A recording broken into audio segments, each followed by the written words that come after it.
welcome to Adventures in Lollygagging and Friends.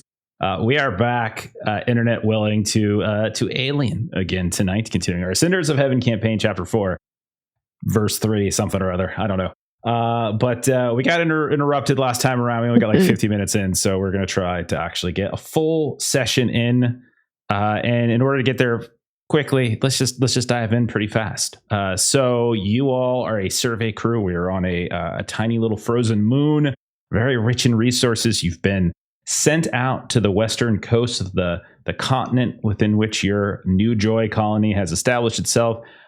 You were supposed to do the normal survey stuff, flora, fauna, resources, etc. But Jack Geralt, our company agent, was given a secondary mission, which is to investigate this strange face that was seen on a cliff, or at least in the side of a cliff. It was kind of grainy photos from drone footage and such, and also might have had some connection to some other things the company, Seegson in this case, might know a little bit about. Long story short, you all get there. And you discover it is, in fact, very much not a natural phenomenon, but a carved, gigantic face. It looks like a human face, except it's very kind of sanded down, eroded in some ways, not heavily, not a whole lot of features. And the mouth is very much like an entranceway. This big old, what looks to be like a cargo entrance or a shuttle entrance. And so you all climb up and you start exploring, and you realize that it's not just a little cave. It's a whole gigantic infrastructure. And Skeeter was able to find some old pups data that has a kind of a basic layout, and there seems to be 5 massive chambers. And so you all descended through this mouth down into one of the first of those chambers, and that's when you discovered, in fact, a horseshoe-shaped shuttle.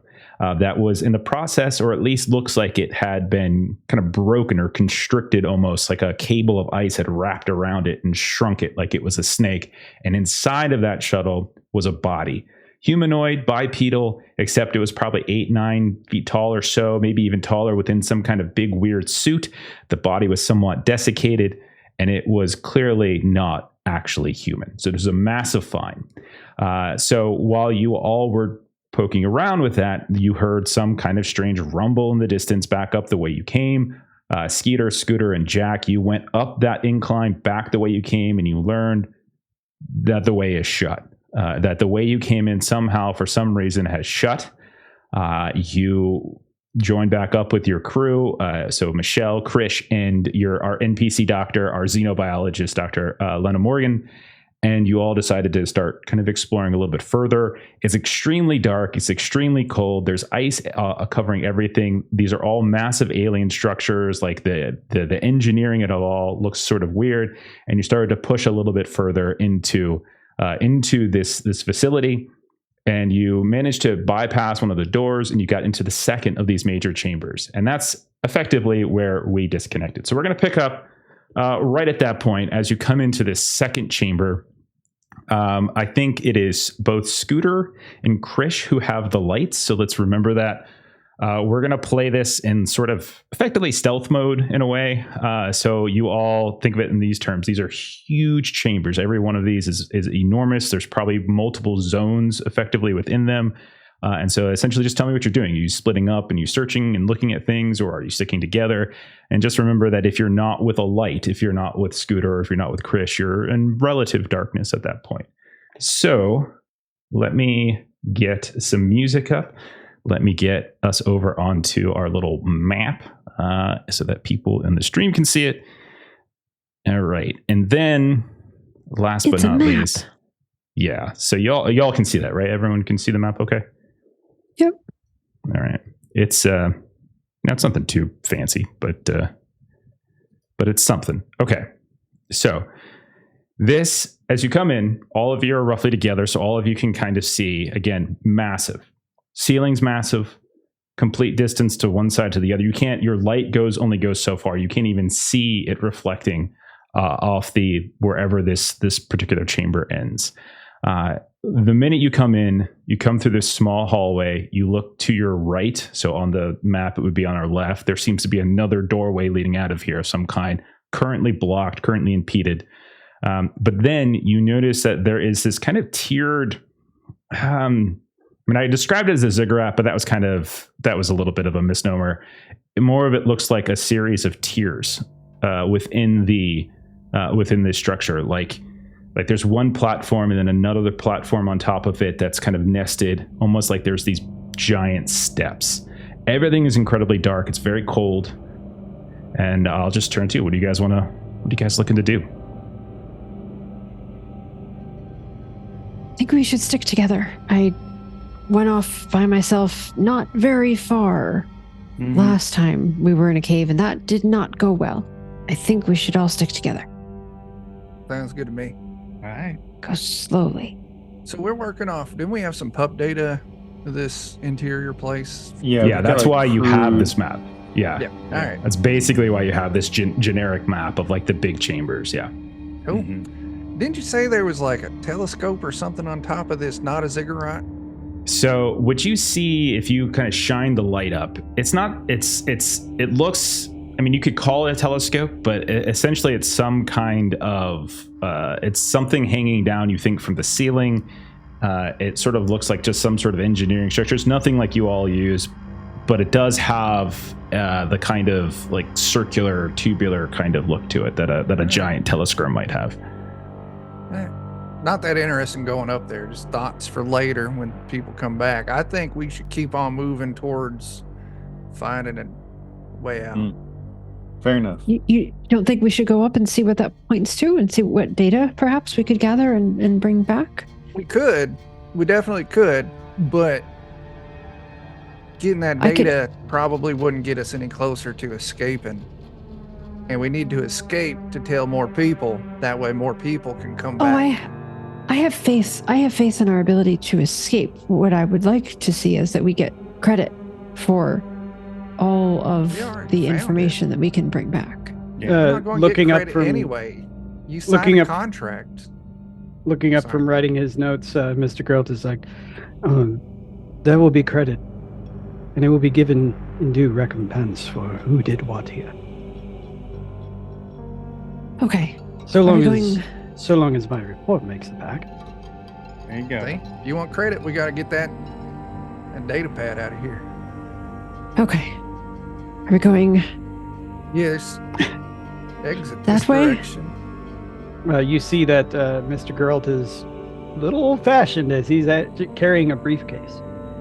And he has like a notepad that he's actually writing. Yeah. How are you going to get that into the computer later? It's called a keyboard. Will. You're going to waste all this time writing, then you're going to go back to your desk and waste more time writing what you wrote. Well, you see, I didn't want to drag a terminal along with me. We got little PDATs. You just write in it like it's paper. Like, get them from Amazon. It's all very fascinating, but there's nothing like the feeling of the ball going across the paper in a ballpoint If you're going to pen. be an ink and paper snob, you're using a ball pen? Well, I would not want to carry an ink jar. Really uncomfortable for her to not know where the edges are of this place. So she's moving forward with the intention of finding where the room ends. And Michelle will follow Krish with the light. Okay. That sounds like a good plan. Just like a perimeter? Yeah. Staying back here and arguing about writing utensils. Okay. Whoever's doing the perimeter, just go ahead and roll an observation test is fine. As you move about, that'll do.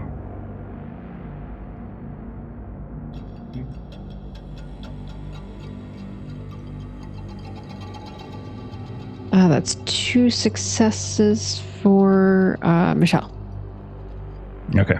How did Krish do? It Sorry. hasn't popped up on my end yet, but 2 for Krish too.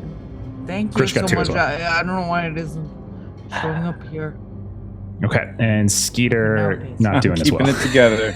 Okay. I'm rolling too many dice. Is my problem. I should stop rolling things I'm good at.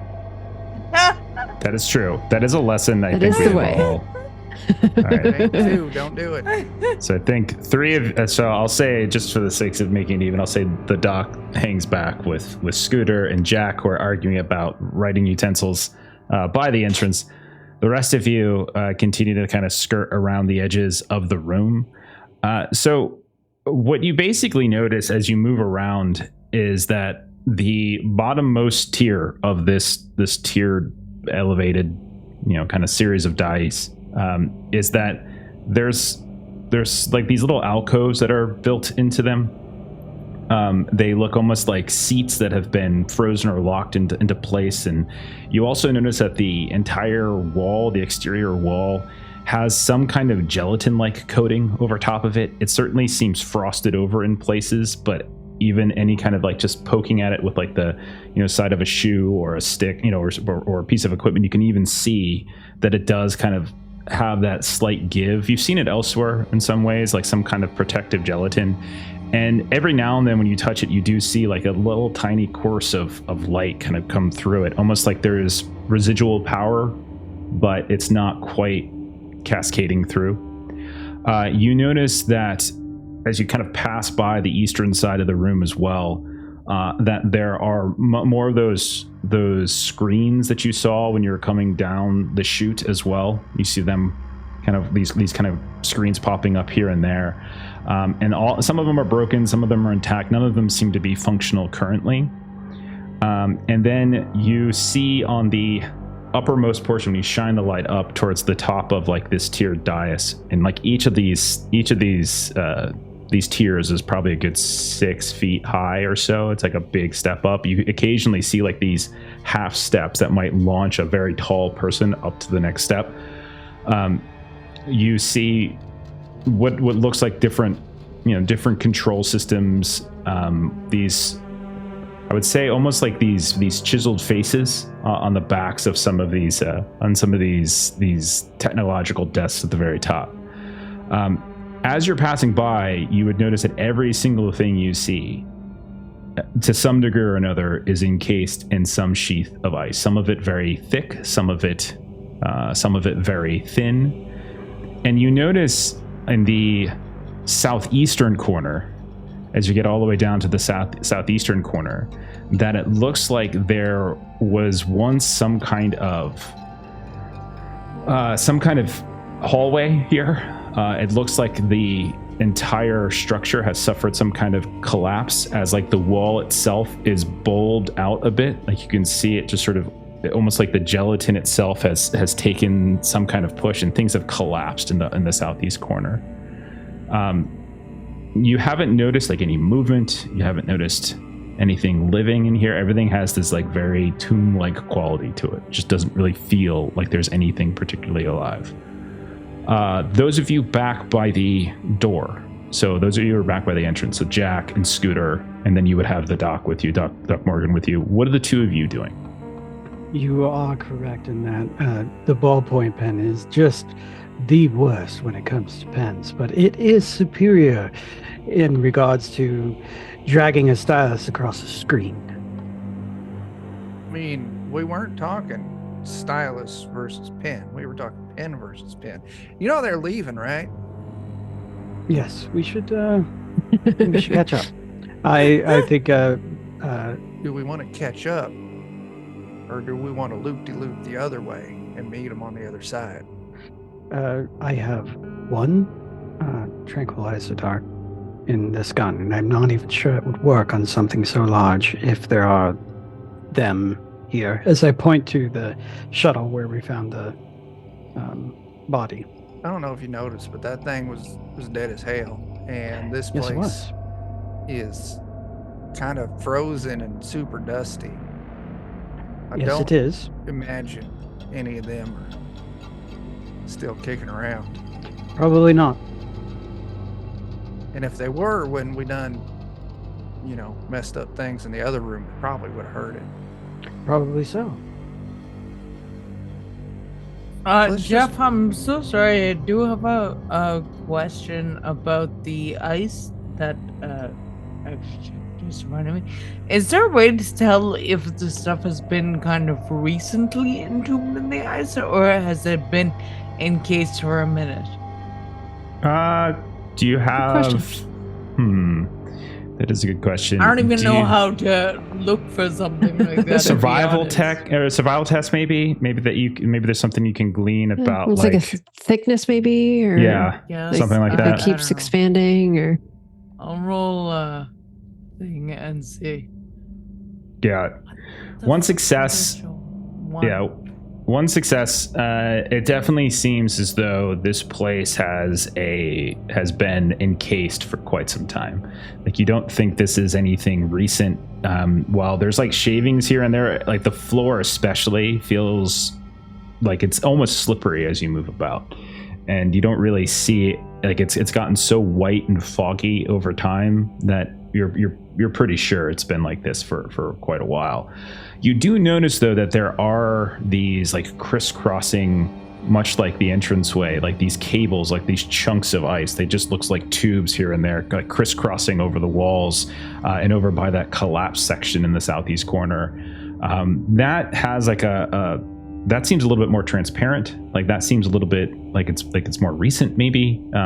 Still not like 20 minutes ago, but likely maybe weeks old as opposed to decades old. Right. Okay, thank you. While you guys are talking then, Scooter and Girls, there is a low voice just on the docks. And calm, Doc, there's some gels in here you should come and take a look at. Okay. So like Doc Morgan? Yeah. Okay. Let me check her inventory really fast. I assumed she had a head cause of maybe I shouldn't have made that assumption. I was checking more for see if she has her own light. I don't think she does. Light source. Yeah, she doesn't have any other. So it's kind of up to Scooter and Carol at that point. Sure. Yeah. Now, if I heard the call, I'm like, "Well, Doc, let's go see what they found." Please lead the way. Oh, that's me. Yeah, I got the flashlight. I'll go ahead and do the plan I wanted to do anyway, and head south. Okay. Mr. Geralt is very close behind.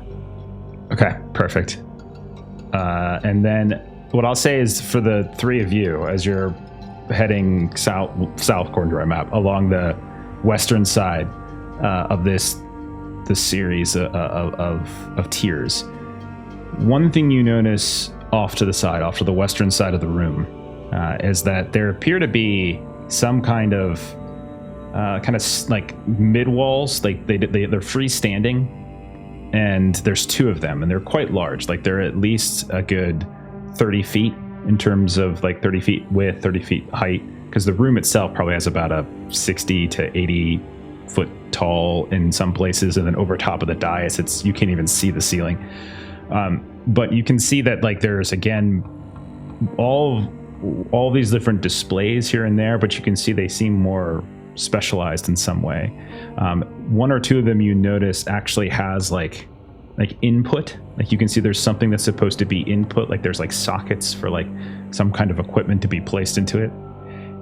And then one of the two of you go ahead and roll observation tests as you're moving about the west and see if there's anything else you might see. That'll do it.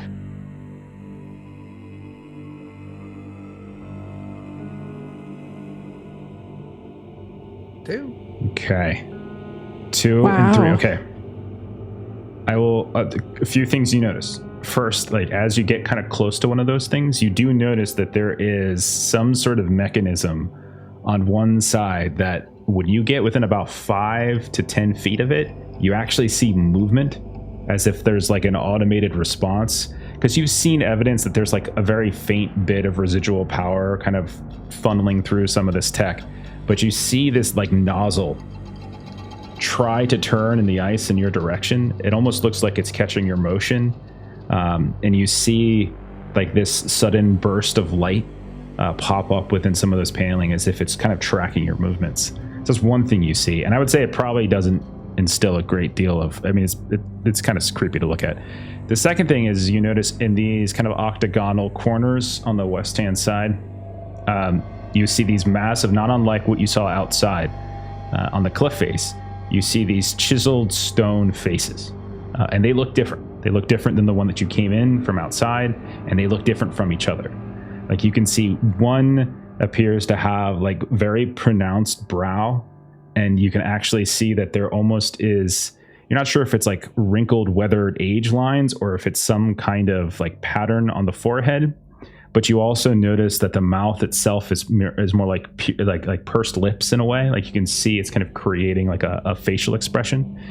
And then this the one in the southwest is similar, except the cheekbones are more pronounced and the eyes themselves are even more sunken. Both of them look to be fractured. Like you can see that they have been fractured in some particular way. Like a chunk has fallen off the cheek or a chunk has fallen off the brow. And you can see that they are broken, but they are nonetheless kind of staring into the room in a way. And that's what the three you see. Faces, like from chin to the top of the head, are we talking like 6 to 8 feet or bigger than that? Here they would be probably about 20 feet in terms from chin to height. Yeah, they're big baby. Yeah, they're massive. All right. Yep. And then one of you had like 3 successes, right? Yeah. So Jack. 4, I think, for Jack. I had 4, yes. Jack, you have 4? Okay. So Jack, the other thing you notice is that there is, like on the western side beyond where these freestanding walls are with that weird motion sensing nozzle, you see like in the western side, there's almost you're pretty sure is a doorway that's been layers and layers of ice, and you can see some crisscrossing ice cables over top of it like you saw in the chute, but you're pretty sure underneath it, if it looks like there's some kind of doorway. It's a good 10 feet tall, the frame of the door, or maybe even 12 feet. That used to be a door. It could It still thumbs be a up. door. It is a door. Yes. Well, let's go get the others, take a look at the stuff the doc wants to take a look at, and then we'll come back and let that creepy eyeball thing in the wall stare at us a little longer. Okay. All right. Those of you in the southeast corner, Krish and Michelle and Skeeter, are you doing anything else as you're sweeping around? Like, this is all, by the way, taking like a good 20 minutes or so. It's, again, massive chamber. You're taking some time. You're moving slowly and you're peeking along the way. What else do you guys do? It looks like Krish had asked the doc for, kind of taking some samples. I think Michelle probably would see if there's any climbing that she can do in here. Like, unless it looks like there's another tier that's going to provide better access to this, she will try to do some acrobatic climbing here. Okay. Give me a mobility test if you want to try to climb up carefully and chip away. Are you trying to take like ice samples? Is that the idea, or? No, because I think Doc Morgan was, I think Krish was kind of encouraging the doc to take ice samples. So Michelle's just seeing if she can kind of scramble up this thing and kind of defy Geralt a bit with, like, can she get up? And obviously if it looks like there's a terminal or something that would need to be scraped to be able to kind of view it a little bit better, then she'll, do that if that's necessary. Okay. I mean, I can give you a hand up for the first bit, but the rest of that's on you. Oh, that'd be much appreciated. I'll take a boost. Don't fall.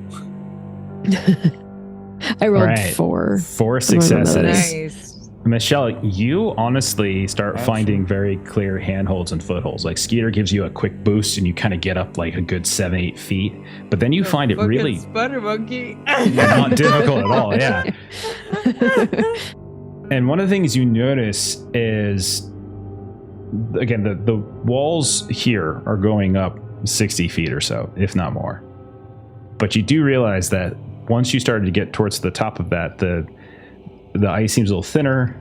You see there's parts in which, like, you actually can feel that gelatin wall, like as if it's fallen away. And you notice that there is what the equivalent of like a vent, you think would be. Like, it's circular, or more like ovular, I should say.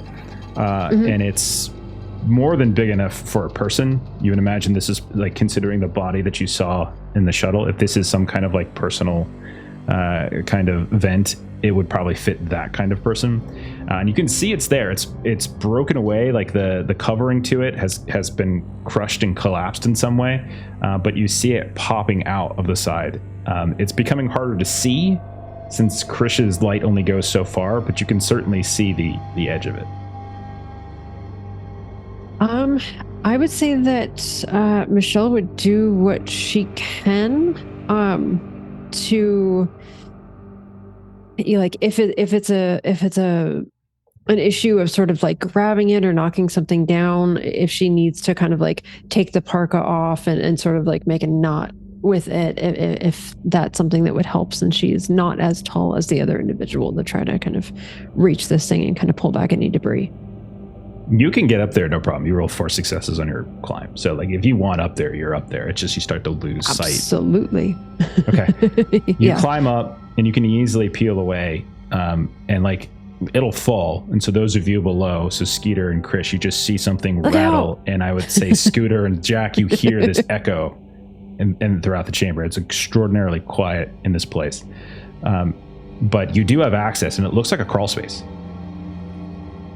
And Michelle's going to go for it. Would you say that her, like, PDAT or whatever that she has on her, like, is it sort of like when you don't have a flashlight on your cell phone, but you're just like turning the screen on to try to get like a little bit of light? I'll give you like, that. Is there just a little bit where like it's not going to go too far, but at least she can see, you know, like 6 inches in front of her face? Yeah, I think I'm okay with that. Okay, so as you start to move, you do notice that and you hold up the light, you do notice like the air isn't very clean here. Like, you're not sure if it's dust, you're not sure if it's just debris or just whatever it might be, but you can see that it's kind of filled with something. It's not gas, but like you can see particulates kind of floating around, and they kind of cling a little bit here and there to your clothes. And even if you quickly cover your mouth, it's fine. Like you would, but you can see it starting to pile up. But at a certain point, like you start to feel like a touch of like warmth on the walls. Like you can see like this interspersed section of panels on the right hand side. And when you put your hand against it, it's kind of warm. And you're crawling for quite some time until you realize like you've reached the end of the crawl space, and there is this vertical black abyss that seems to go all the way down. And she just like scrambles back because she's gonna like moving along. And then she's gonna try to get her bearings to kind of try to see, like, did she go back towards the face, toward the cliff? Was she going like inward, like kind of trying to see like which direction she was going and where this abyss is? Give me let's just do an observation test. It's gonna be -1. As you are technically crawling through dark space. Okay. Put the modifier in, and no. Okay. Okay. Yeah, I'm keeping it together. But no successes. You're not sure. One of the things, it's fine. I'll say one of the things you know for sure. One of the things you know for sure is you're not going back towards the face. Like you're not going back towards the exterior of the compound. Whether or not you're going like parallel to the water or further, that you're not sure. You do notice that there is like occasionally like flickering light all the way down that huge, gigantic, deep abyss. Like it's almost like this little cascading of light below, like little tiny bits of like flickering lightning almost, just kind of cascading. It's very faint and it's very far down. You don't see like an obvious way down. You're not sure if this is supposed to have a way down or not. You don't see any stairs, you don't see any ladder, but you're pretty sure like this is some kind of chute or tunnel. You're not sure if something gets launched out of this, or not sure if something comes down it. You look up, you don't see the sky, so it does seem like there's a cap of some kind to this at the very least, but whatever it is. And does the edge of this look like this is as far as it's supposed to go? Does it look like it was like broken off at some point, or does it look like it's serving its function and it's supposed to be kind of here? Like it's not like a jagged edge or a broken, or... You don't notice any signs of damage, so you're pretty sure this was engineered this way. Okay. She is concerned, and she's like working her way backwards at this point, going back kind of the way she came. As you turn around and you take maybe like 6 or 7 crawl steps back, like you can kind of like the thing's so big that you don't have to just do like a belly army crawl. Like you can kind of do hands and knees crawl like without any trouble. But as you turn around, you move about 5 steps. The light on your PDAT starts to flicker out. You hear like a drip, and then up in front of you, you see this glowing light just move with extraordinary speed until finally it looks like it's about to bowl you over, and you realize you're not the only one in the actual tunnel, this little maintenance tunnel, and you see this figure moving like on all 4s, arms and legs, extraordinarily fast, bright light, big white smooth face. It's got this kind of gray blackish armor to it, but all of it's glowing, and right as it looks like it's about to plow into you, it just goes through you, and you just see it kind of dissipate like it was like some kind of holographic projection. What the? What? Just go ahead and take a point of stress. Yeah. Yep. Shit. What the hell? Okay. And then she's just gonna like, with great speed, go back the way she came now, because she was like, oh crap, I'm all alone. Oh crap, I'm all alone. Oh, I'm still all alone. Oh, okay. And she's scooching back. With that great speed, you completely misjudge the exit, and you just go flying out. And no, you're fine. Okay. So yeah, you make it. You start to retreat your way back, and you can eventually climb back down and get to Krish and Skeeter. Scooter and Jack, were you doing anything else before trying to loop back around? I don't have anything else I wanted to do. Saw that stuff. Just keep walking. Okay. Jack. Jack. Mr. Geralt is all about self-preservation, so he's going to be directly behind Scooter. Okay. And so I'll say after another maybe 10 minutes of maneuvering around a bit, you all kind of come together beneath this vent place. You can see it. So Krish, if you direct Lena like Dr. Morgan, she'll start collecting certain samples here and there. That's fine. She has plenty of kits. She has tons of sample kits. So she's more than capable of doing that if that's what you want. Okay. So we do meet up. Mm-hmm. Okay, so Jack says, and where is Michelle? Up top.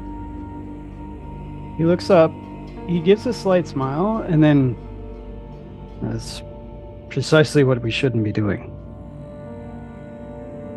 They asked you to do it. Well, I would have said no, which is a smart thing to do. You need to get out of here most quickly. And you sort of hear Michelle, like, because it took some time for, kind of like movement to happen in both directions. And you sort of hear Michelle just sort of like letting out this like quiet, like, oh my God.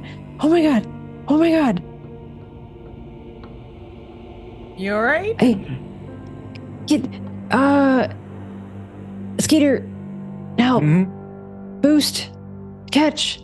Oh, what? Oh, shit. And she's just gonna like very quickly come down. So I made it all the way up, and thank you. And it went all the way out, and it was warm. Oh, it was so nice to be warm for once. It was very nice. But then I got all the way out to the edge of the crawl space where I was, and it was just went down for like forever, and there was like lightning or lights or something moving all the way down to the bottom, and then she just like describes that thing just like barreling towards her and going right through her. I mean, that's kind of like them caves back there. What, they had the water where everything is all nice and warm, and you had the glowing laugh living down in that water? Maybe some sort of spring or something, like a hot spring. I don't know. Yeah. The lights and everything in the warmth, that's nice and all, but I mean, you're just gonna gloss over the space ghosts. Yes, exactly. It was there, and she'll like describe just how just very unique looking this creature thing was. And I thought I was a goner. I thought I was a goner. Did it look It like a went through decorpsified you? version of what you saw on the ship? No, it was totally different. Like that was tall and like 2 legs. This had like lots of legs. All right. How many? Space ghost spiders.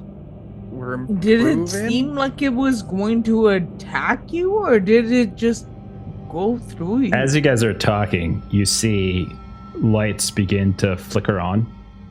And you see, like, on the tiers above you, you see right on the wall next to you, you see just kind of north of you as well. And you suddenly see about 4 of these shapes. Not unlike what Michelle is talking about, but like standing tall. And you can see they're like a good 8-9 feet tall. And they're in these huge uniforms, like these thick, almost like armor. Like they're wearing almost like some kind of strange, like heavy duty armor. But they all have like these very smooth heads. You can see they're very kind of pale and white, these dark eyes, not unlike the images that you've seen chiseling. And they just start moving about. And like they literally walk through you. And some of them to the north, some of them to the west, some of them walk over top of you, some of them you see move up to one of those panels and they start moving their hand across it here and there. Some of them like kind of do gestures, some of them kind of punch things on it. And then after a moment, you can hear like this rumbling sound and the ground starts to shake a little bit, like ever so slightly. And like you just watch as the ground kind of cracks, as the ice kind of cracks, and then suddenly they all flicker back off and they're gone. And the rumbling stops. Did we tell you all we found a door? Man, could we make out anything of what it looked like they were doing for the hand gesture? Yeah, good call. Absolutely. Roll observation test. Shit. You're too good at it, I know, yeah. It's okay. I can. I believe in you. Could happen. Could happen. You should close your eyes first and see if that gives you a penalty. Oh my God gosh. Oh man. You seriously just can't. Yeah, you're not sure. You do know that it wasn't so simple as just coming up. Like it looked like they were doing some kind of gesture before. Like it was much more involved than what you all would do on your ships, which you go up, you just hit a couple buttons.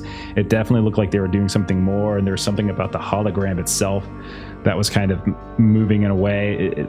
There's some aspect that you're missing. Like it just didn't quite catch. Did it seem like they were registering us at all, or they No. didn't even like know? They literally moved right through you. Like one of them Okay. came along the edge here and like went Okay. kind of looped around from the south side of the map and kind of up the eastern side and like moved through probably 2 of you without issue. Did it You- feel like anything when they were moving through us? No, not at all. The lights Okay. flickered on. You saw like some power started to course through the room in a way, in kind of a greater quantity than you've seen elsewhere. But it quickly subsided once the ground started to shake and like then the cracks began to happen, and then those holograms kind of fell away. So it definitely seemed like when they moved and touched the things that something happened. Because I thought maybe it was not really happening right now, but it is happening right now because they pushed the buttons and something happened. So they're really there, but they're not. We can't touch them, but they're doing Or something. we've just all gone crazy at the same time. Once again, we found a door over there. So earlier, Make like some Brilliant. trees. Scooter and I were pontificating on whether or not any would still be alive. But thing is, we're in a frozen place. We, as human beings, have discovered how to put ourselves in cryostasis. What's to say they haven't? Particularly since their technology happens to be mostly made of ice. Once again, I must recommend, as the person in charge here, that we leave post-haste. I agree with that. I will pose a potential counter question. It looks like ice had come in and caused the damage to that spot we saw earlier. I'm not entirely sure their stuff was based on ice, but maybe they're not from here. And the ice is from here, and it's kind of like a clash because it looked like the ice is what fucked up the shit. That's a good point. Exactly. And well made. That's And what it I'm move saying. ice in a way that moves and can But attack I really do want to get the fuck things. out. Sorry. But there's a door. Go look Yes, at that door. Scooter, door. found. Going to the door. Okay. So you all head back to where you started when you first came in. One thing you immediately notice is that the doorway back to, like the pathway back to your shuttle seems to have closed. And you see, as you come up close to it, as you're looking, you literally see this like this webbing forming. Like tiny little ice crystals are beginning to kind of crisscross over top of one another, like kind of like a waffle fry over another waffle fry. And it's like this slow crystallization, as if it's blocking and creating this like pathway. And you also notice that the mechanical door itself has closed, and it's building on top of this thing. Like it's literally, as you watch, like time lapsed, growing and icing over. All of you take a point of stress. Oh gosh. Good thing this ain't the door we found. We found another one over by the big faces with the moving eyeball. Oh, okay. Let's go to that door. Let's go to that door. Yeah. there's Dr. two Morgan, you things you got your saw. sample, right? I just want to clarify. There's two things you saw. There's one by like right when you came in from the hangar into this place. You can see that there is a doorway there that is not covered by any strange things. It's just a door, and it looks, it's etched and it's got this tech that seems still foreign to you, but it didn't have the kind of coverage. Now, to the southwest, beyond those freestanding walls where there was that kind of motion sensing nozzle that seemed to sense that Scooter and Geralt and Dr. Morgan were moving around, beyond that, in between those carved faces, there was an archway there that had all these heavy duty ice cables like crisscrossing over top of it. And that's not on the map. And so what that would lead you to conclude, Skeeter, is that the pup never found a way into that place. So this map that we're going on is literally the map that you guys have in your pup data. From the pup. Yeah. All right, so there's this door, and then down in the corner there was a door by the big faces. Yes, correct. I vote big face door because we had to go. There was a big face for the way in, so presumably big faces mean the way out. Either that or the big face is the exterior to what goes on the interior, much like how food sees us before we eat it. Well, there are 6 of us, so let's try both. 3 of That us can sounds break like a into that terrible one. idea. 3 of us can break into that one. That Didn't we does sound say like stick together? I think someone said stick together. Right. Who You guys was were just that? standing over there, and I just standing. Standing is bad for your health. Moving around is better for your health. It keeps you warm. Michelle. And Michelle Probably. just starts like hitting the ice at the door that we're right in front of, like the Okay. one that they had If seen only earlier. I had my cutting torch, it could help out so much right It here. would be so Oh. incredibly useful. You have no idea. I'm never going to live that down. Lead to the am other I? door. Why don't you? Okay. So Michelle, you're trying to open in the one that was kind of immediately in. So we'll say the northwest corner. Yes. Okay. Give me a heavy machinery test to see if you can figure out the mechanism to do so. Is anybody doing anything other than that? I was thinking about going to the other door, but I don't know if Scooter can lead the way there. Yeah, let's just the 2 of us with flashlights. We'll go over to that other door. Yeah, one of you's got to with your light. You really want to check it out? I'll go with you. Scooter, Yeah. would you do us a favor, and while she's manipulating that door, would you pan the light around?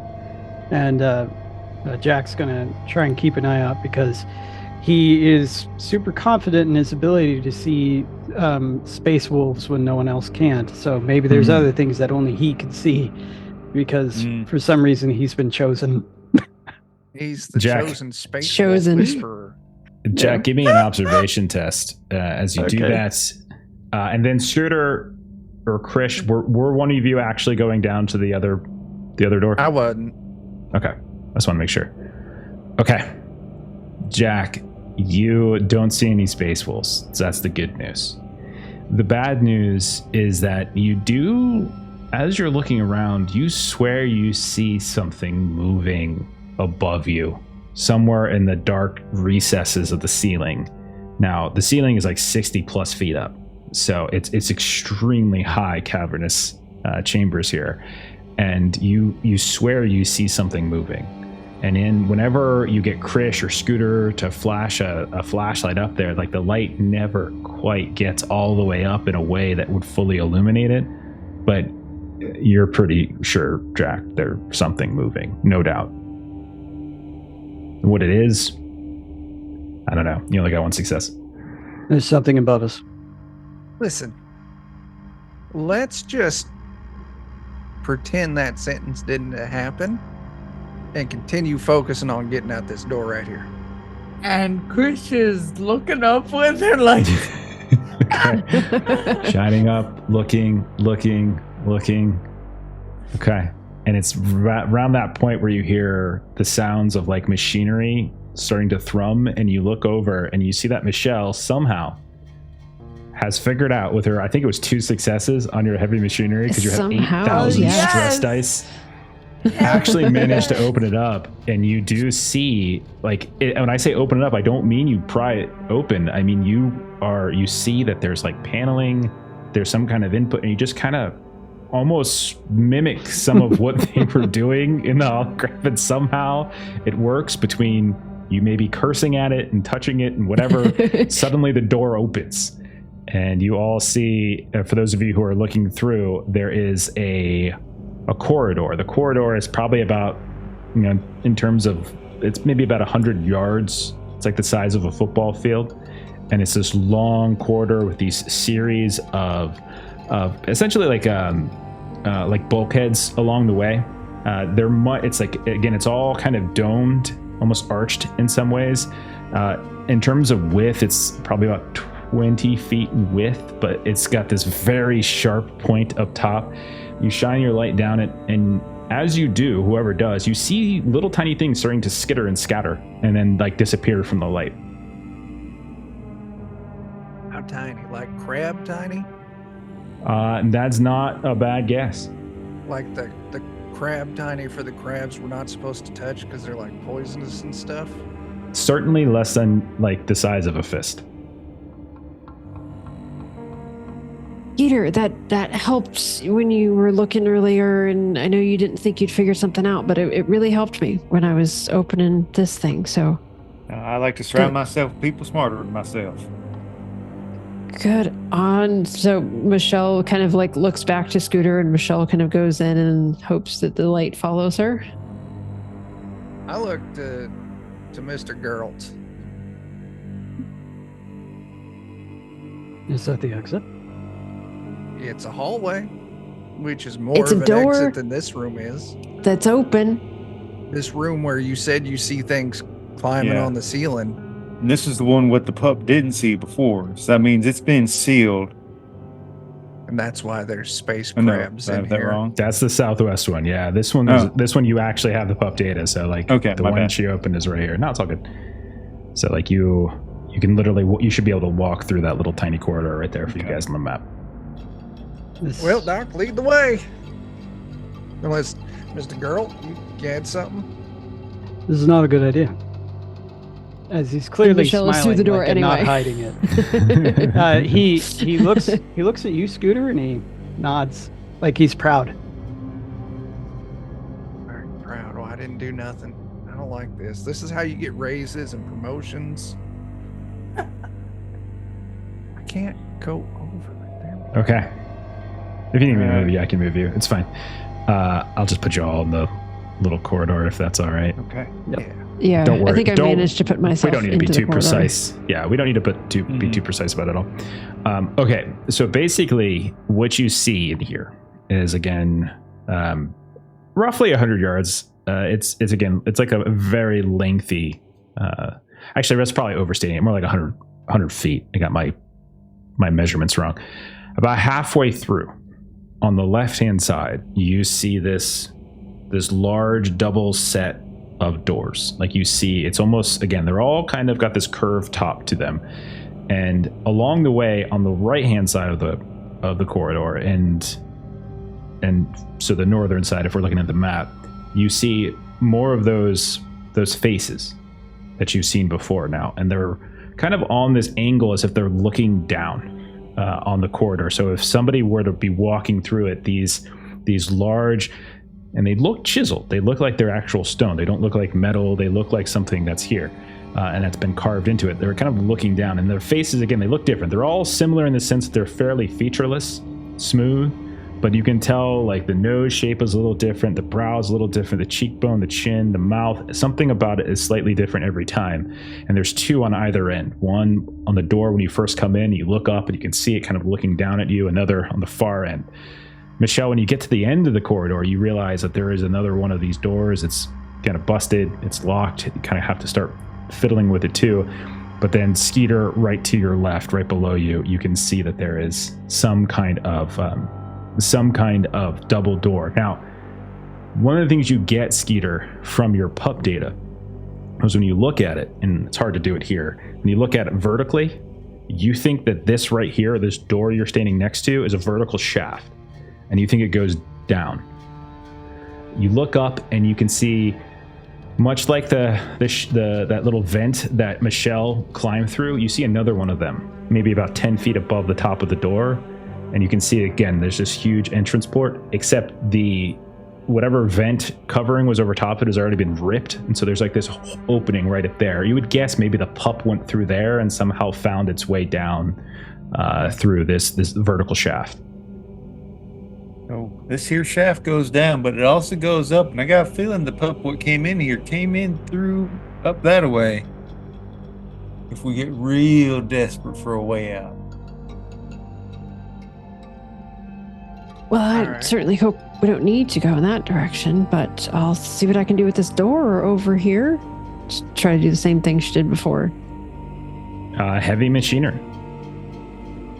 Oh man, how long can my luck hold? Like I'm in that, like, do I spend the audience bit to drop the stress, or do I keep rolling all the dice? Oh crap. I kept rolling all the dice. I got 3 successes. And I dropped an item. Thank goodness you ain't got my flashlight. Need that for light. That is true. You have been using your PDAT. How many items do you have on you? What do you got? So that's sort of interesting because I don't really have a ton. I've got my revolver. I have 2 spare of those data transmitters. My parka I'm wearing, my fatigues I'm wearing, and I've got 4 never sleep pills. Okay. Give me give me a D4. Let me know what you roll. Okay, I rolled a D8 and I got a 2. 4, so it would be a 2. Okay. We'll call it then your personal data transmitter. So whatever. One of the extra ones that I've got. Whether the wristband, one of them will fall. It could, maybe it's yours, maybe it's the one that you found. We'll figure it out once you discover that you've forgotten it. Okay. The good news is that you are able to actually open it.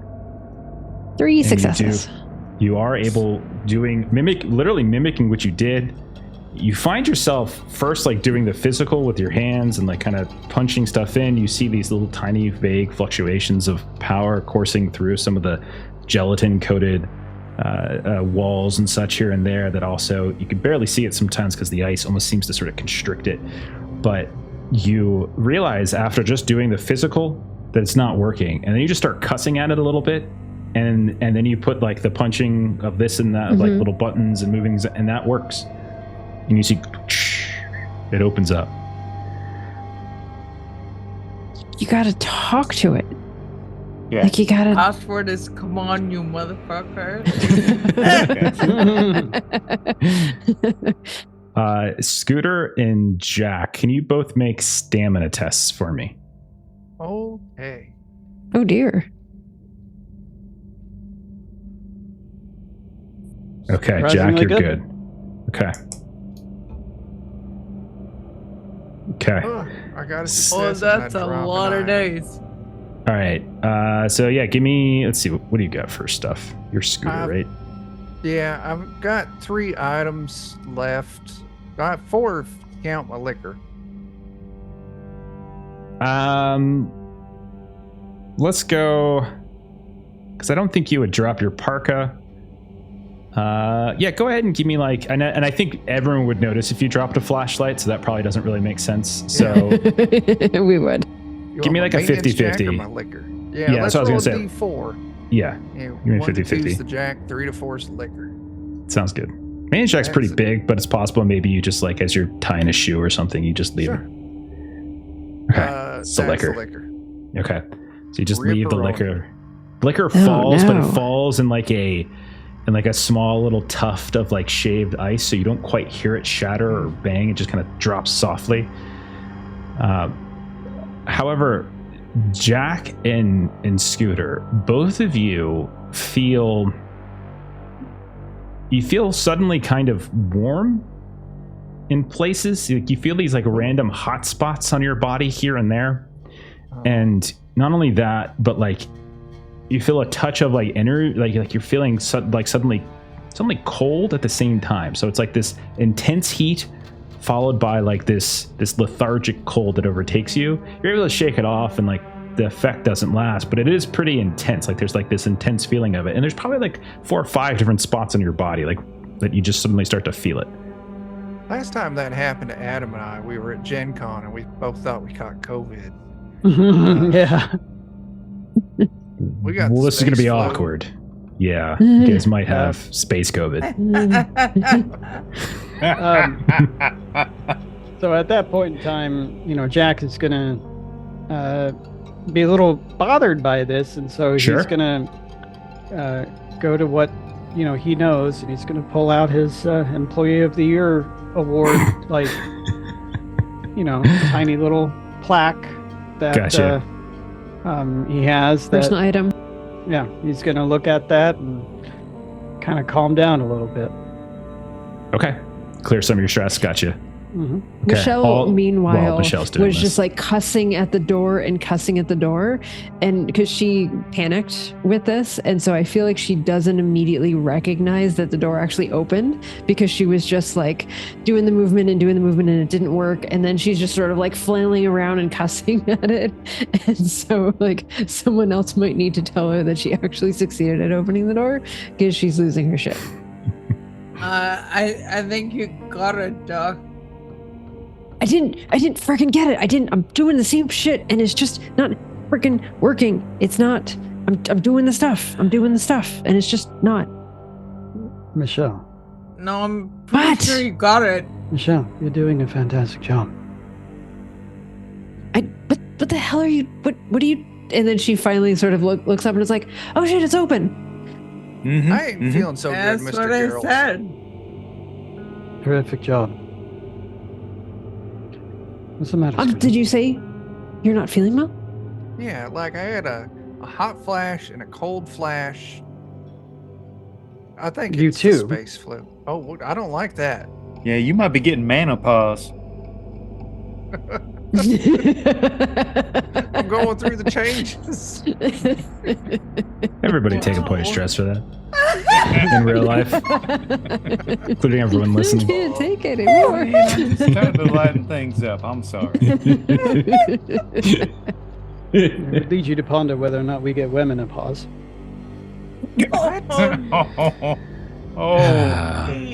I was here. 10 But that was xenomorphs like come through the door. Rocks fall, everybody dies. Yeah, that's fair. a herd of horses comes around the corner. God. You did not see Space this. horses. Space horses. Look out! Space horses, sneak attack, stampede. Oh goodness. Oh, it turns out those invisible space wolves are here all Down. along. Space horses. Listen, that I'll get take sneak attack. invisible space wolves versus regular space horses. It's true. Horses are evil. They are. Can't trust Okay. them with that many tentacles. Jack, Scooter, you're feeling it was a momentary bit of like these very very fine feelings of intense heat followed by a quick dose of lethargy that has now faded and you feel okay. Michelle, you managed to get the door open. So what do you all want to do? Either you got any cuts or scrapes or anything like that in the areas that you were feeling funny. I'll check. Okay. So in the hall, you see Scooter starts to peel back some of his clothes here and there, takes a parka off, because he's got some feelings are kind of on the back top of his shoulder. And what you notice is that you have these tiny little creatures. They're about, an inch, 2 inches. They're like this dark blue, and they look, for lack of a better term, like space leeches. They look like they're clinging to you here and there, and you can see that the tissues like that they are clinging to is become a little bit discolored. You can see it's almost as if that tissue it's got like frostbite, gangrene kind of look to it, like it's beginning to degrade, and quite quickly. And they are all pulsing. Dog. Man, I'm real grateful for this Enviro suit right How now. did we get space leeches? You all didn't. Environmental Come on suit. I'm on it. I'm wearing an environmental suit Don't- too. don't. As I start to take mine off. You start to peel it, Jack, and as you do, you notice that right on the back of your environmental suit, you see this long tear, about 4 inches long. You see it's sort of right down the back, and it's right there on your back that Jack, whoever looks as he starts peeling the suit off and then peeling the shirt, and he looks, there's about 7 or 8 of these leeches all across and scattered over his back. Oh, This is fun. This is fine. Michelle?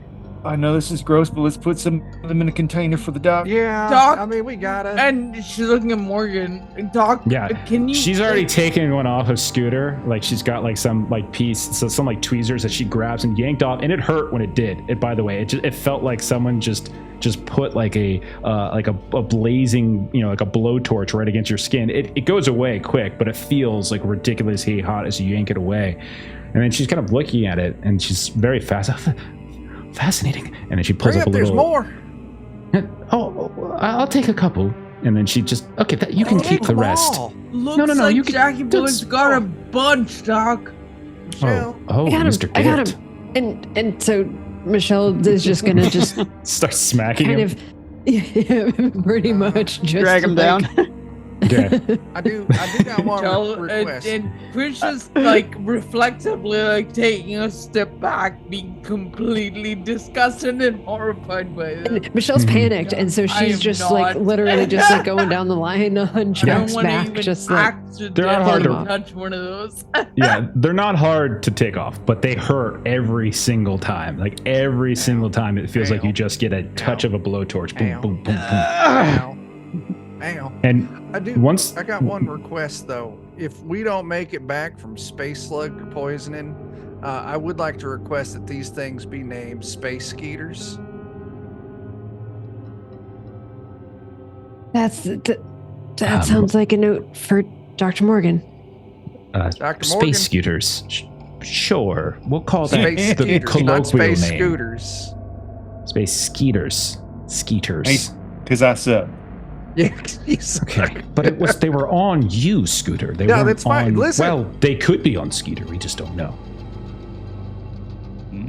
I don't Now, feel with nothing yet. them I am space breaking the skaters. seal. This is working.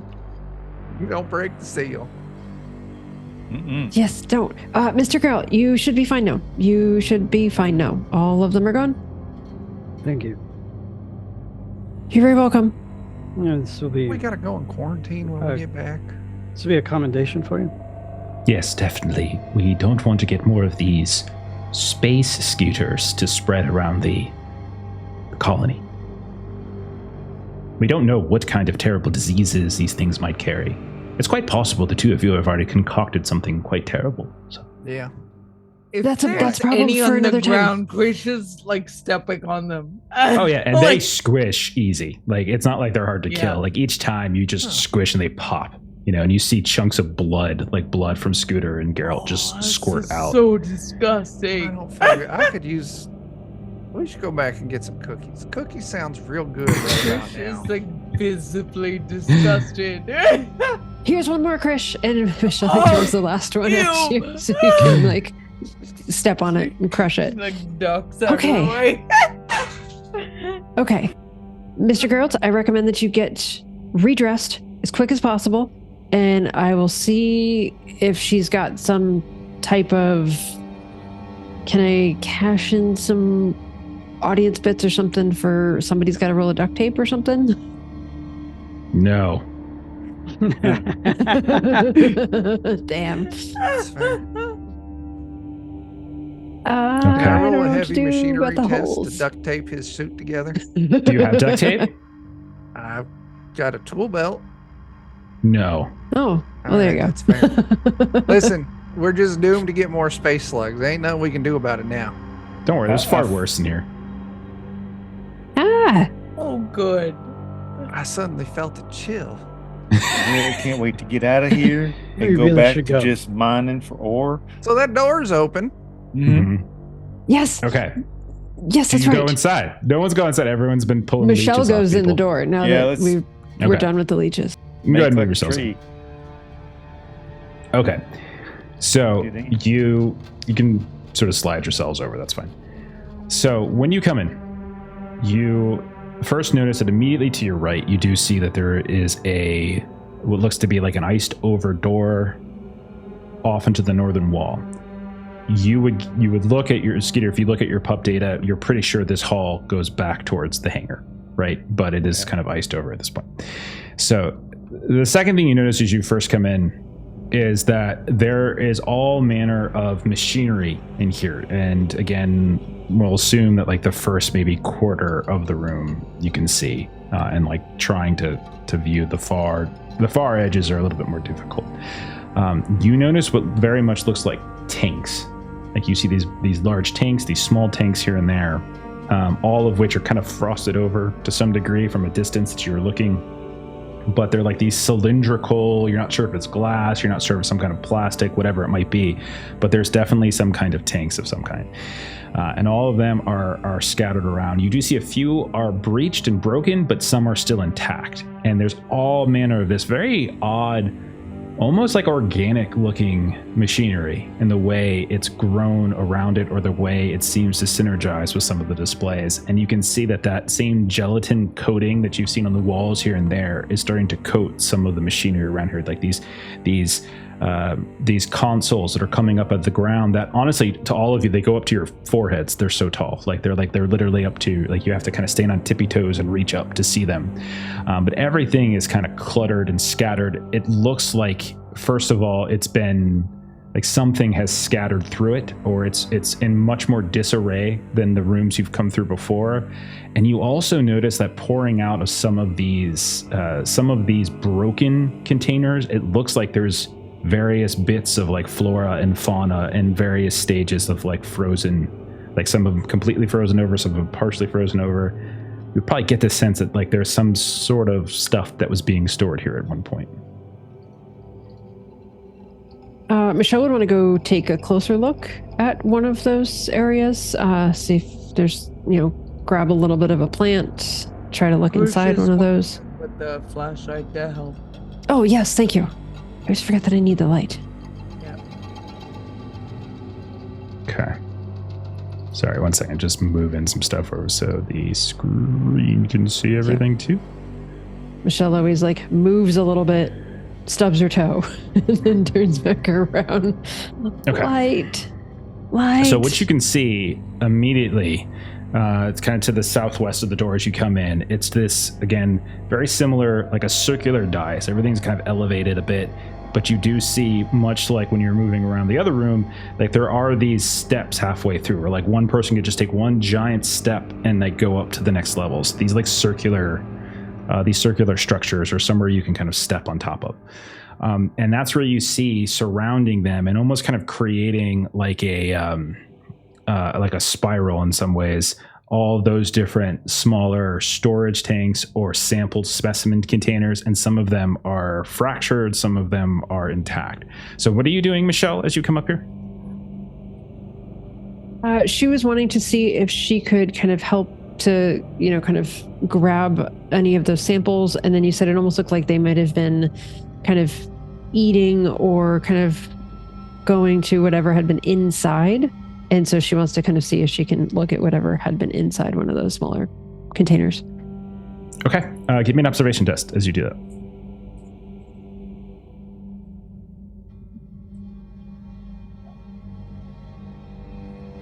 Oh, crap. You are panicking, just okay. Yeah, Nope, it's fine. Yeah. So I got 2 successes.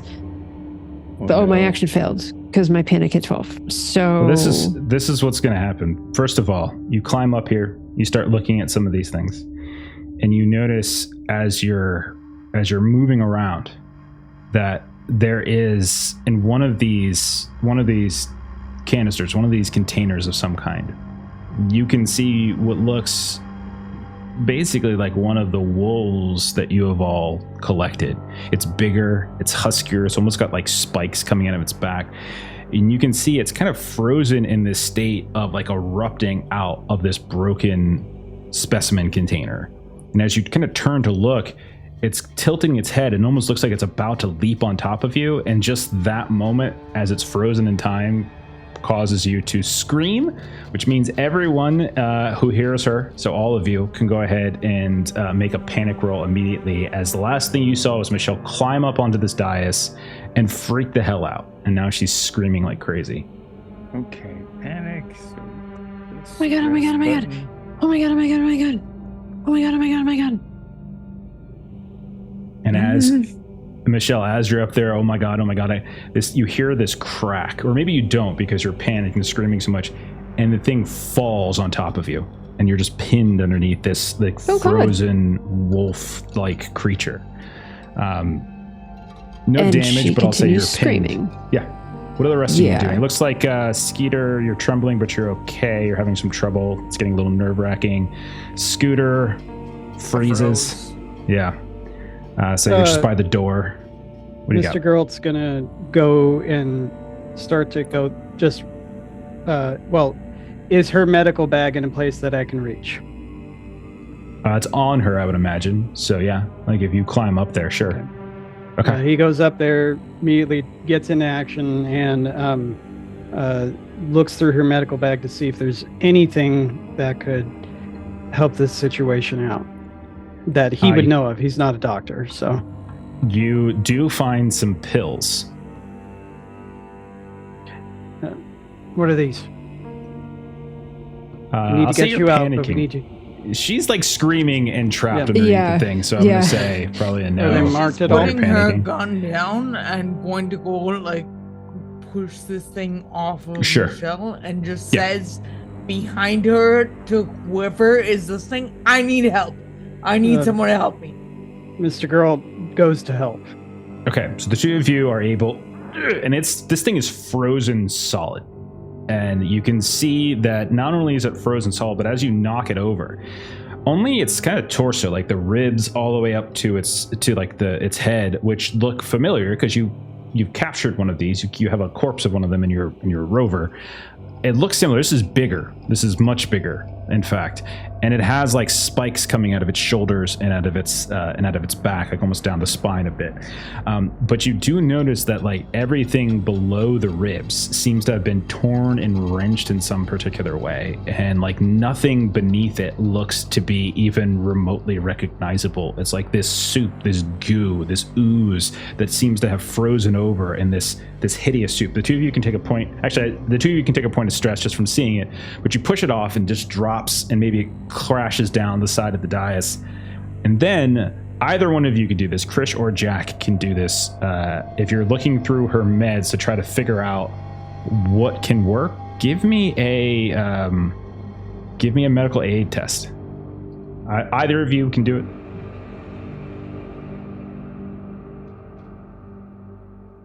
Okay. All right. Krish, were you going to roll too, or are you just going to have Jack do it? I'm sorry. I thought just the one of us could. Either you or Jack, since you're both aiding. Okay. Jack, you've got this. You've got these pills. It's dark. Things are kind of slimy and musty. She hasn't, it's pills. Like they're pills. They're drugs. It'll probably help her, right? Yeah.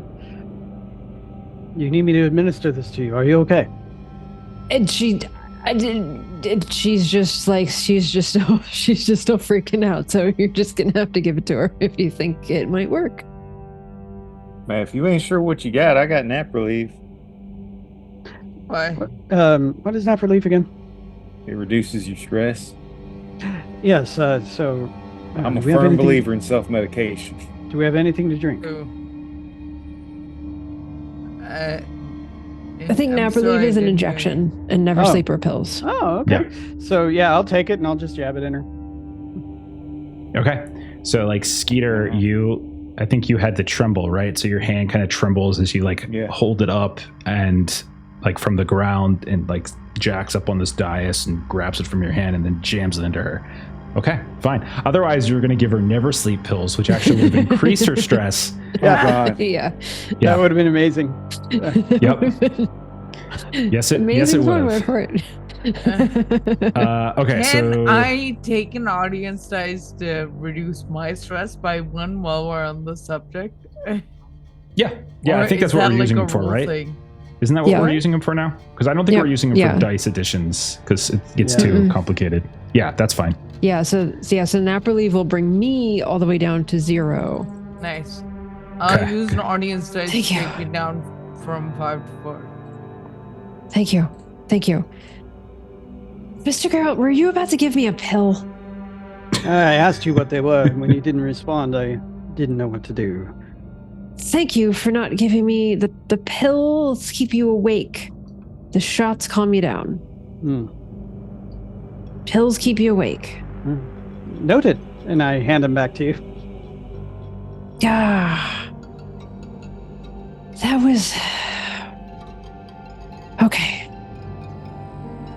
So what the shit? While you guys are up on the dais with all these kind of broken canisters and specimen containers and things like that, Scooter, you've frozen by the door. You've really haven't gone. And you get this suddenly, as you're shining your light forward, which is in this conal direction, right? You suddenly feel and see like this flickering light next to you. And you like look over your shoulder and you see standing behind you about 10 feet tall, not looking at you, as another one of these like apparitions, these 10-foot tall, white, bald head, deep sunken eyes. They look relatively humanoid, and they're wearing this ornate kind of armor of some kind. And they're just standing there, and then they take a few steps and walk right through you, and you see them just walk and pass through you, and they come over to the step that Michelle and Krish and Jack had climbed up, and it climbs up into that mess, and then it dissipates, and you no longer see it. Do I need to take some stress or make another stress roll? Because I feel like I was just going to give you a stress. Yeah, I was just going to give you a stress. That sounds generous right there. You're already panicking, so it's all good. So right now, I think I think 2 people are technically panicking. I think Michelle, even though like your stress is down, I'll say because you took the nap, I believe we can say your stress is. You can say you take your panic off. But right now, Scooter is in great shape. Scooter is just like hasn't moved. He's like taken 3 steps into the room and is just the flashlight is just like frozen in his hand. They're like space T-Rexes. You can't move. They track vision. They just walk right through you. Just right through you. But you're okay. I'm not moving. I'm frozen. Did you feel anything while you were being walked through? Let me drop the voice. I'm frozen. I'm not moving. I didn't answer. No, he's asking Michelle. Wait, no, you never revealed that something went through you, did you, Michelle? I can't remember if yes, you did I or did. not. I did. Did Yeah. you feel anything when they walked through you? No. Okay. No, I thought it was charging at me, and then suddenly it was just through me. But no, I didn't feel anything. Did it act like it saw you at all? I thought it did, but I was in an enclosure, and I was going that way, and it was going that way. So it didn't stop. It didn't seem to consider me or change what it was doing because of my presence. I see. Okay. Good, what are you doing just staying in the doorway? Come on in. Going this way.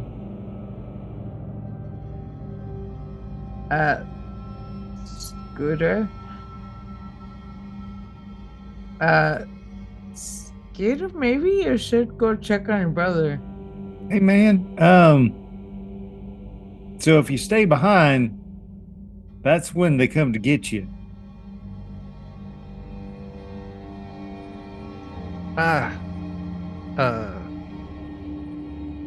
One of them fuckers walked through me. One of you, by the way, can roll a command test to try to break his panic. Yeah.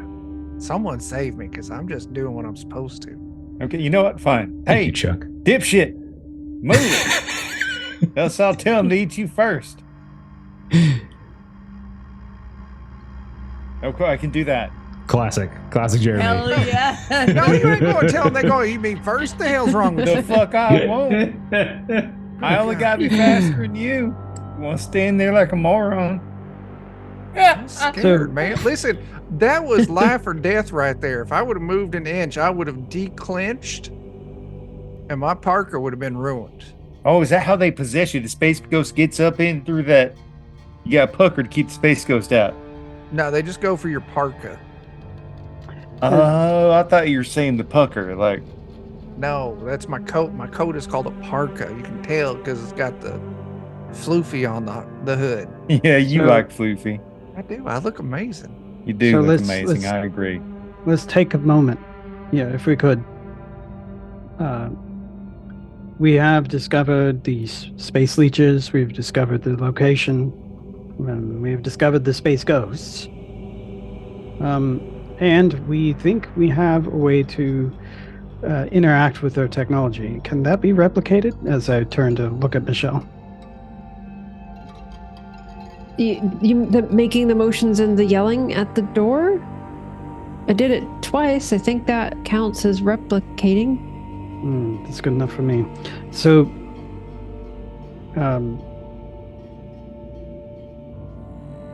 what are we looking at here then? As he immediately switches back to what we're standing on. If it ain't an exit, I ain't caring much. I'm gonna go start looking around the room for an exit. Yes, Dr. Morgan, you should definitely look at. I don't want to look any closer. Oh, she than I hasn't did. paid attention to anything that's been going on other than looking at the samples in these because she's taking Perfect. samples. She's like, Perfect. it's basically because I don't want to play her. So yeah, so you just go through. She's just taking samples, no problem. Okay. Excellent. Excellent. Scooter, you're looking around the room. You said you're going to. Yeah, I gotta find a way out of this place. I'll join Okay. you. All right, like two that. of you can roll observation tests then while you start moving around, seeing what you can find. The other three, unless you're telling me otherwise, I think are kind of So still many by dice. that So dais. many dice. I want out real bad. Real bad. I got 5 successes. Holy crap! Wow. Skeeter That's is panicking a amazing. little bit though. Okay. Okay. Your turn to yell at him. Okay. No, he's just dropping an item. It's fine. Okay. Let's see what you got on you. Got a lot of stuff. You do. Got so much stuff. Um, Some of it I think is mine. Nope. Okay. What I got's mine. The electronic, That the sounded like electronic a tools. sibling response. The electronic tools. Man.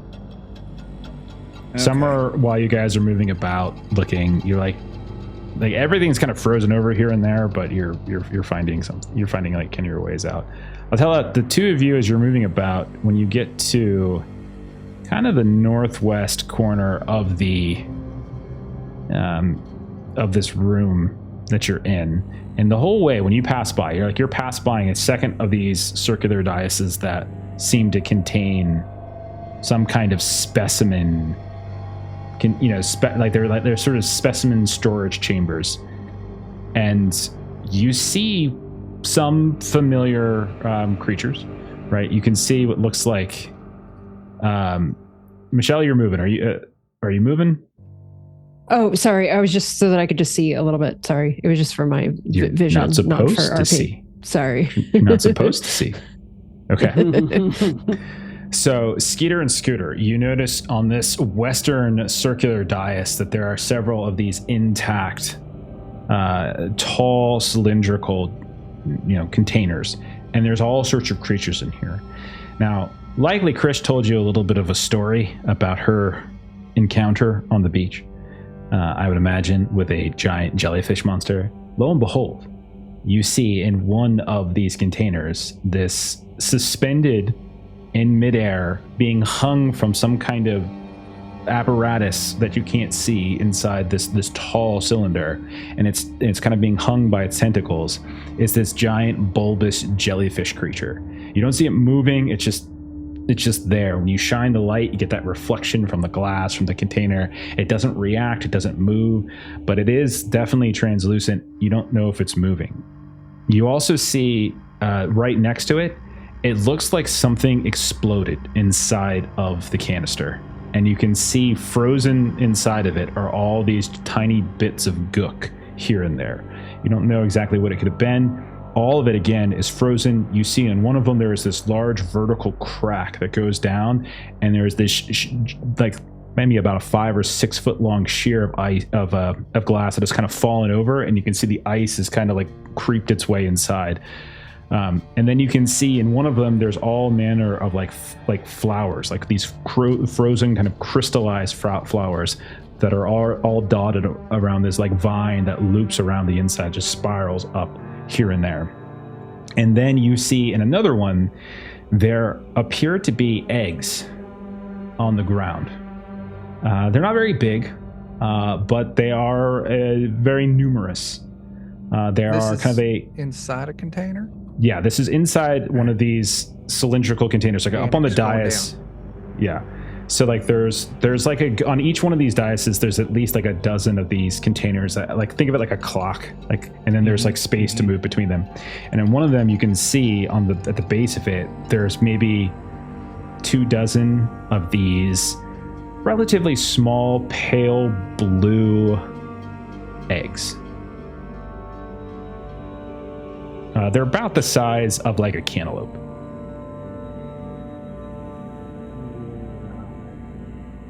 We don't ignore that. Keep looking for a door.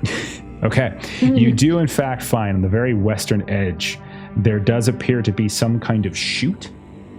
You're not sure if it's a door, but it looks like a chute of some kind. It's probably about 4 feet wide and maybe about 4 feet tall. And you can see that there is not a handle on it, but it's definitely like an imprint where you can kind of sneak your hand into it and kind of pull down. It's a little iced over, but if you give it a tug, you're pretty sure you can kind of pull that down if you wanted. I look at Skeeter like, we doing it? I want the fuck out of here.